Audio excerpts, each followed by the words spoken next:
Ya, puji Tuhan, kita sekarang kembali bertemu. Mumpung liburan, kita manfaatkan waktu untuk kita belajar firman Tuhan sebagai ganti hari Minggu yang kemarin. Ya, karena kalau salah satu nggak bisa, ya kita tunda sampai keduanya bisa, supaya tidak hanya salah satu. Oke, puji Tuhan, kita mengawali dengan berdoa. Saya berdoa untuk membuka Tuhan Yesus, kami mengucap syukur pagi ini atau siang ini Tuhan, kami akan belajar firman-Mu secara sederhana melalui sarana fasilitas Zoom yang ada. Kami percaya Tuhan Yesus turut bekerja. Kami pun juga boleh menambah iman kami, menguatkan iman kami, menambah wawasan kami dalam pengenalan kami akan Engkau ya Tuhan. Dalam nama Tuhan Yesus, kami berdoa dan ucap syukur. Amin. Ya, selamat pagi semuanya. Kita belajar firman Tuhan lagi. Gantinya hari Minggu yang kemarin. Oke, wong ini masuk libur, jadi bisa kita manfaatkan waktunya. Kita kembali belajar ini dari pencobaan Tuhan Yesus untuk yang ketiga.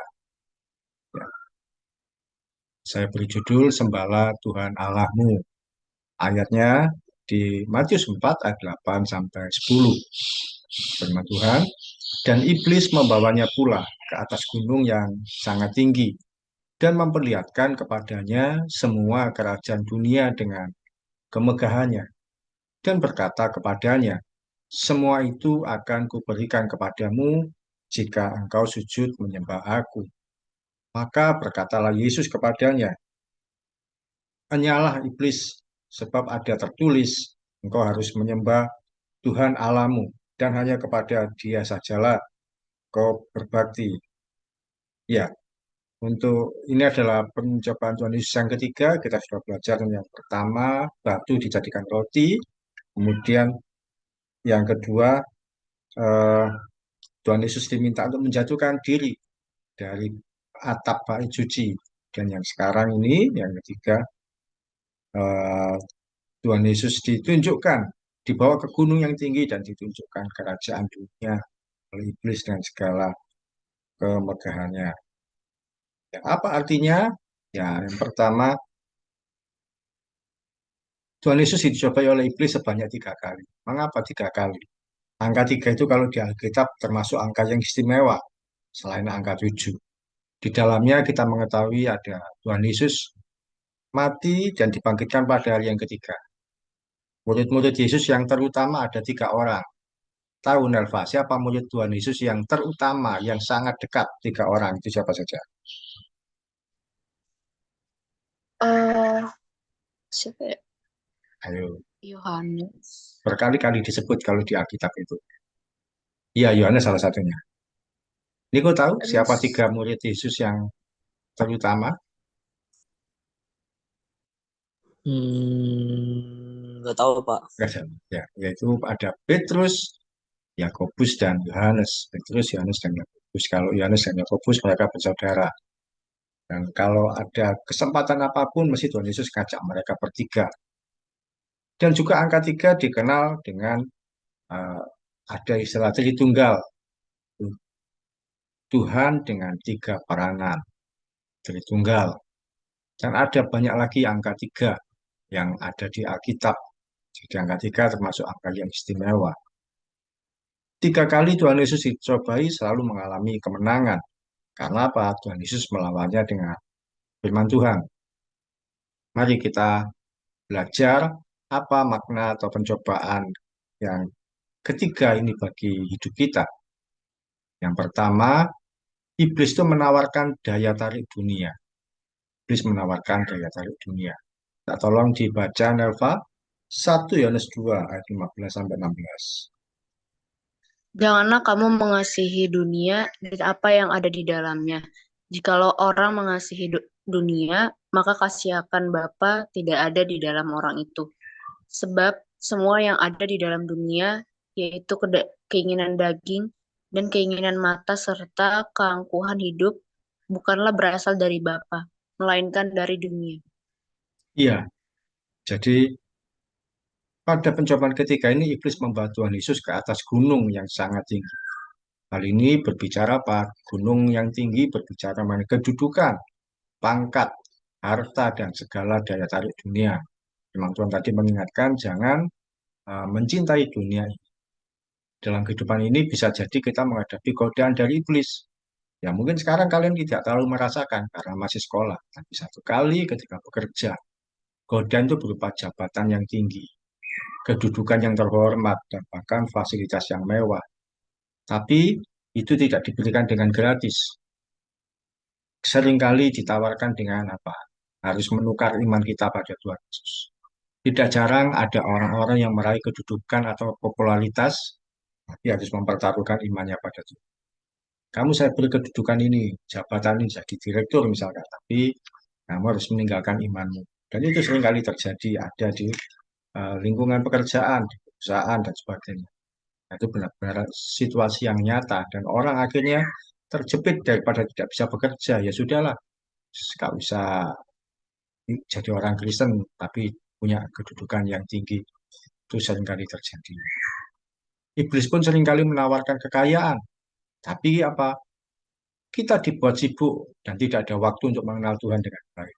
Tetap Kristen, tidak ada masalah dengan agama Kristen, tapi dibuat sibuk dengan pekerjaan, dengan aktivitas-aktivitas, sehingga lupa untuk beribadah dengan Tuhan, lupa untuk menyembah Tuhan, dibuat sibuk dan tidak ada waktu lagi untuk beribadah, tidak ada waktu lagi untuk berdoa, tidak ada waktu lagi untuk belajar firman Tuhan.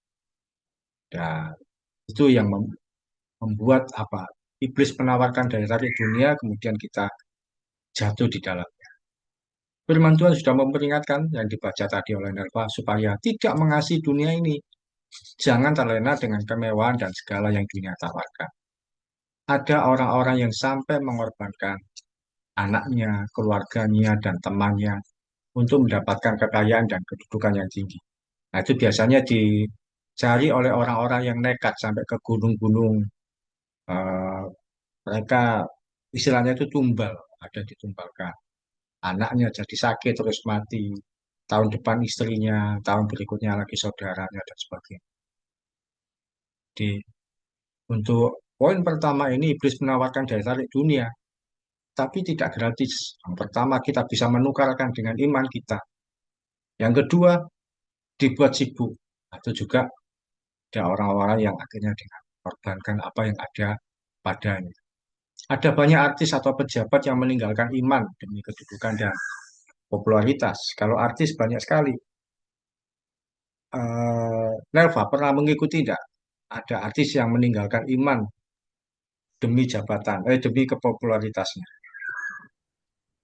Pernah ngikutin nggak? Banyak Banyak ya. pernah dengar gitu. Ya, dengar ya. Satu yang sekarang ini itu dia jadi populer, dia harus mengorbankan imannya.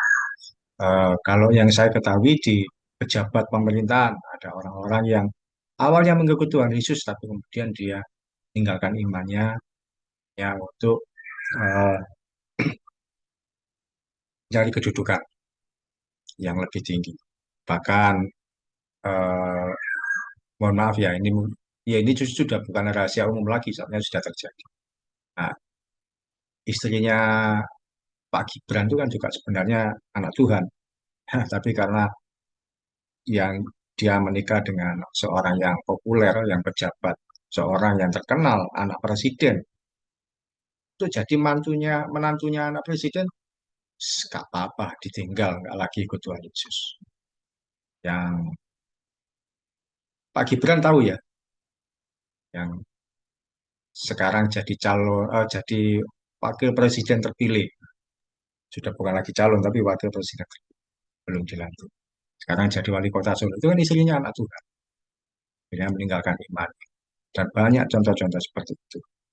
Jadi kita harus menjaga diri ke depan untuk kita mempertahankan iman kita. Jangan terlena oleh daya tarik dunia. Apapun itu. Itu poin yang pertama, bahwa iblis itu menawarkan daya tarik dunia. Dan kita harus menukar dengan iman kita. Hati-hati.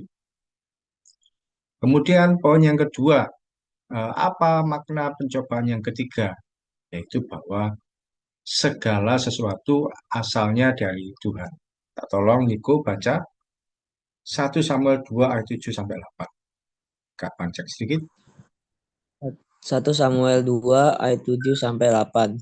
Tuhan membuat miskin dan membuat kaya. Ia merendahkan dan meninggikan juga.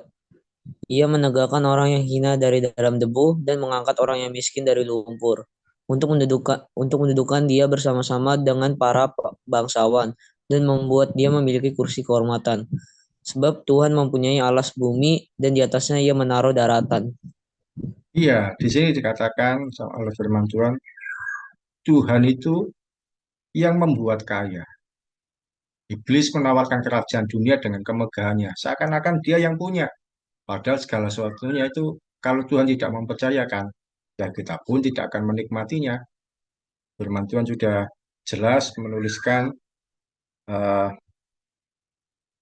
Tuhan yang membuat kaya, Tuhan yang membuat orang jadi memiliki kedudukan yang tinggi, dan juga menjadikan orang memiliki jabatan yang terhormat, yaitu jadi bangsawan. Jadi semuanya kalau bukan dari Tuhan, tentu kita tidak akan menikmatinya. Kalau seorang tidak mendapatkan posisi, kalau seorang mendapatkan posisi yang baik, jadi pimpinan apapun, kalau bukan dari Tuhan, tentu dia tidak akan memiliki. Jadi segala sesuatu bukan dari iblis, tapi sebenarnya Tuhan yang mempercayakan, Tuhan yang memberikan bagi kita semua.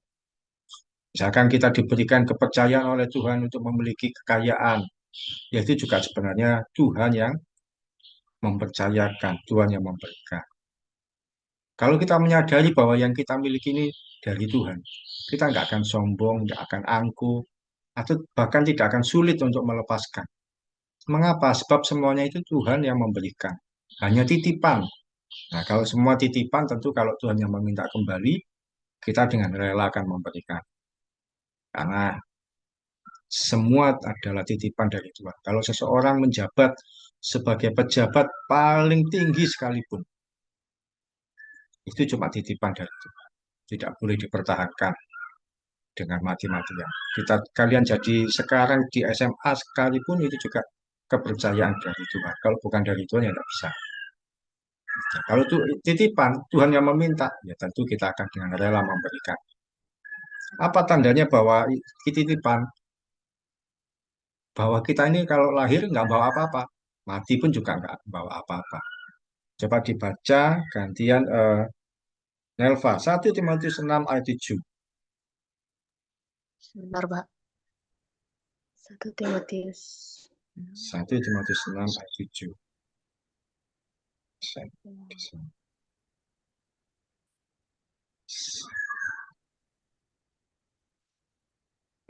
Timotius 6 ayat 7. Sebab kita tidak membawa sesuatu apa ke dalam dunia dan kita pun tidak dapat membawa apa-apa keluar. Iya, kita lahir tidak bawa apa-apa. Pulang pun atau meninggal, mati, kita juga tidak bawa apa-apa keluar. Kalau orang Kristen meninggal, pakai baju yang terbaik. Tapi itu hanya satu baju terakhir yang kita pakai. Itu pun yang memakaikan orang lain. Baju terakhir yang kita pakai di peti mati. Tidak bisa ganti baju lagi yang lebih bagus. Misalkan besoknya sudah bosan, oh, ganti baju lain, gatal-gatal sudah tidak bisa. Kalau masih hidup bisa, tapi sudah mati tidak bisa. Kita lahir tidak membawa apapun. Mati pun juga tidak membawa apa-apa. Jadi semua yang ada pada kita ini titipan dari Tuhan. Kita boleh memiliki kedudukan, jabatan, dan harta. Kalau Tuhan yang berikan kesempatan. Tapi sekali lagi, hanya titipan, bukan hak milik. Karena itu tidak boleh berambisi dan jangan terlalu. Contohnya, kalau seseorang menduduki jabatan suatu pimpinan perusahaan atau kedudukan di masyarakat, dia harus sadar bahwa ini hanya titipan saja. Karena itu, kita harus bekerja sebaik mungkin sesuai dengan kebenaran firman Tuhan, tidak menghalalkan segala cara dan kita manfaatkan untuk kemuliaan. Misalkan jadi seorang pejabat, manfaatkan untuk menolong saudara-saudara seiman, untuk memuliakan nama Tuhan, untuk misalkan membuat persekutuan dan sebagainya. Karena apa? Punya kedudukan, punya jabatan sehingga bisa dimanfaatkan sebaik. Ketika saya mengajar jadi guru, seringkali saya itu di sela-sela mengajar, saya tidak hanya mengajar materi, di sela-sela saya sampaikan firman. Meskipun hanya satu ayat, terus kemudian saya sampaikan dengan contoh kehidupan. Itu saya manfaatkan jabatan saya ini guru. Kalau saya guru, murid-murid saya di kelas, mereka kan tidak akan membantah saya, mereka mendengarkan saya. Kalau saya manfaatkan dengan saya sampaikan firman Tuhan kepada mereka. Sedikit atau banyak, pasti itu masuk dalam hati dan pikiran mereka. Itu yang namanya memanfaatkan jabatan dengan sebaik mungkin. Tidak digunakan untuk hal yang salah. Karena guru terus mukul murid atau nyuruh murid untuk melakukan hal yang salah atau disuruh sana sini. Ya, kadang-kadang kan ada guru yang menyuruh muridnya ambilkan ini, ambilkan itu dan sebagainya. Ya, tapi saya manfaatkan untuk saya sampaikan firman Tuhan. Di materi saya, pelajaran saya di PowerPoint itu ada ayat-ayat firman Tuhan sehingga sampai kepada mereka. Oke, jadi poin kedua kita sadari bahwa segala sesuatu itu asalnya dari Tuhan. Tuhan yang membuat orang jadi kaya. Tuhan yang membuat orang jadi punya kedudukan dan punya jabatan yang terhormat. Orang miskin bisa dijadikan kaya. Apalagi yang kaya dijadikan miskin tentu sangat mudah sekali. Poin yang ketiga yaitu lawan iblis dengan firman Tuhan. Setiap pencobaan yang Tuhan Yesus alami dari iblis, Tuhan tidak pernah adu argumen dengan iblis, tidak saling membantah. Di sini enggak, tapi iblis ketika mencobai Tuhan Yesus melawan dengan hal yang lain, dengan hal yang berbeda. Dan itu selalu dengan firman Tuhan. Tuhan Yesus selalu punya jawaban sendiri yang berkebalikan dari yang iblis katakan. Jadi tidak mengikuti. Misalkan, jadikan batu ini jadi roti. Tuhan Yesus tidak mengikuti. Loh, saya bisa kan? Tentu Tuhan Yesus bisa, tapi dia tidak mau. Dan dia menjawab dengan hal yang lain. Manusia hidup bukan dari roti, tapi dari firman Tuhan. Cara Tuhan Yesus menjawab sehingga dia menang apa? Selalu dia katakan, ada tertulis. Berarti apa? Tuhan Yesus menjawab berdasarkan firman Tuhan. Kenyataan hidup ini memang menyakitkan. Kita bisa sakit, gagal, bisa jatuh, bisa berdosa atau kekurangan. Kalau orang dunia berkata, hidup ini seperti roda yang berputar, kadang di atas, kadang di bawah. Itu kan kenyataan hidup. Tapi kita bisa lawan kenyataan hidup itu dengan kebenaran firman Tuhan. Maka kita akan mengalami kemenangan. Contohnya, ketika sakit, kita berkata bahwa Tuhan adalah penyembuh saya. Saat kekurangan kita berkata, Tuhan yang memelihara hidup saya sesuai firman Tuhan. Saya tidak perlu khawatir. Dan sebagainya. Kalau gagal, jatuh, firman Tuhan berkata, eh, orang benar bisa jatuh tapi tidak tergeletak. Ayat terakhir ini belum sempat dibaca. Minta tolong tadi terakhir Nelva, minta tolong Niko 2 Timotius 3:16. 2 Timotius 3 ayat 16. Segala tulisan yang diilhamkan Allah memang bermanfaat untuk mengajar, untuk menyatakan kesalahan, untuk memperbaiki kelakuan, dan untuk mendidik orang dalam kebenaran. Iya, firman Tuhan itu manfaatnya seperti yang disampaikan tadi, mengajar, jatuh pengertian sekarang ini.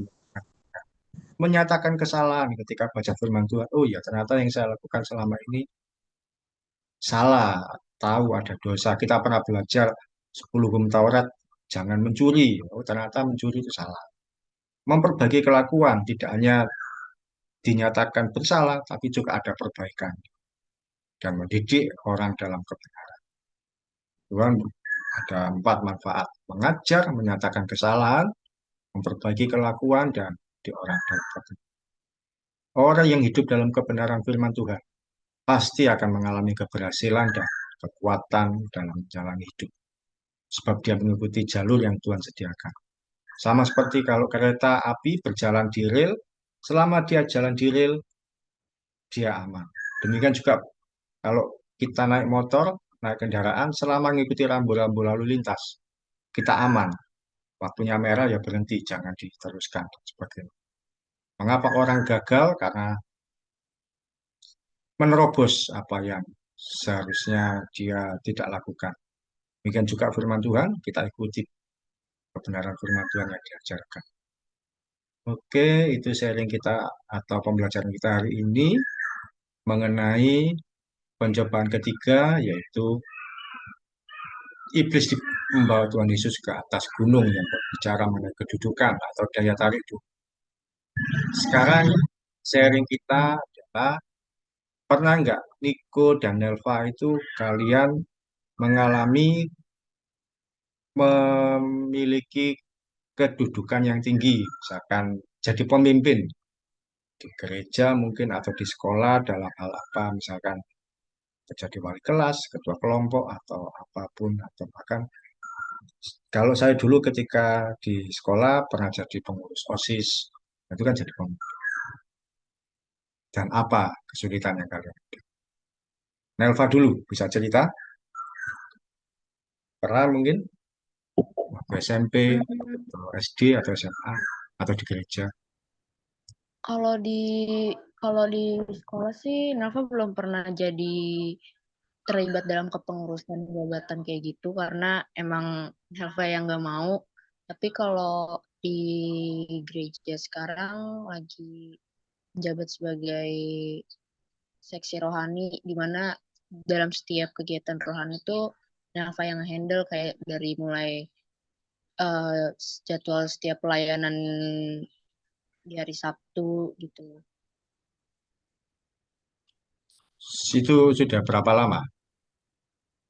Baru-baru aja. Baru 2 bulan sih, Pak. Oh, baru juga. Pergantian pengurus berarti.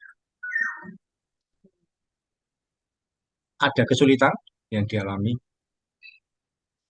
Kesulitannya paling kalau misalkan susah nyari orang aja sih, Pak, buat buat apa pelayanan di minggu itu gitu. Pada orangnya ya itu aja ya. Iya, karena orangnya itu aja. Itu aja. Oke, oke. Terima kasih. Niko, pernah ada satu situasi kamu itu jadi pemimpin, memimpin sesuatu di pramuka atau di apa, silakan. Atau di futsal, Gak pernah, Pak. Paling tidak kalau pernah. di sekolah cuma jadi sekretaris doang. Sekretaris doang. Ya, itu pun sekretaris kedua. Terus kedua, apa tugasnya itu tadi? Absen. Iya, absen. Absen sama nyatet apa sesuatu yang disuruh guru. Yang sekarang ini berarti di SMA ini. Apa? Yang sekarang ini di SMA sekarang ini atau yang lalu. Iya, Oh, yang sekarang ini. ini semester. Apa kesulitannya itu? Nggak ada, nggak banyak. Atau Kesulitannya paling kalau misalnya disuruh rekap absen yang lama-lama oh, dari semester 1 gitu misalnya. ya, ya. Nganu apa menulis yang tidak masuk gitu ya.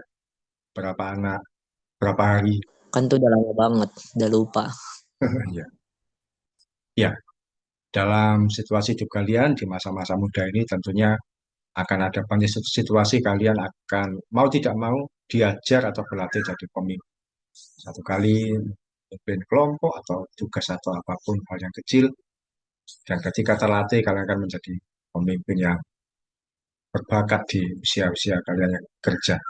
Tapi tetap ingat, untuk kalian memimpin berjalan sesuai dengan kebenaran firman Tuhan, dapatkan kepemimpinan itu dengan baik. Tidak hanya karena tradisi yang sama. Oke, kita selesai. Yang lalu terakhir yang berdoa siapa sebelum yang Aku, terakhir? Pak. Oh, berarti Nelva. Oke, Ya, Pak. Nelva, silakan tutup doa. Mari kita bersatu dalam doa. Tuhan Yesus, terima kasih Tuhan untuk firman-Mu hari ini yang telah disampaikan oleh hamba-Mu Pauki yang mengajarkan kami untuk kami tidak terlena dengan kesenangan di dalam dunia Tuhan, baik itu jabatan, kekayaan, ataupun apapun itu Tuhan. Tapi biarlah kami selalu terpuji hanya kepada Engkau saja Tuhan. Ya Bapa, terima kasih untuk hamba Bapak Oki yang telah menyampaikan firman-Mu. Engkau berkati Tuhan di dalam kehidupan Bapak Oki, apapun yang mungkin pergumulan Bapak Oki yang hadapi, Engkau yang mampu menolongnya Tuhan dan bertanya selalu Tuhan untuk apapun juga ya kebutuhan dan kekurangan Bapak Oki, Tuhan selalu mencukupkan. Ya Bapak, terima kasih juga untuk setiap hari-hari yang telah kami jalani. Biarlah depannya kami bisa menjalani hari kami juga dengan baik. Terima kasih Tuhan Yesus. Amin. Amin. Oke, terima kasih Niko dan Eva. Sampai jumpa hari Minggu dan berkati. Terima kasih Pak.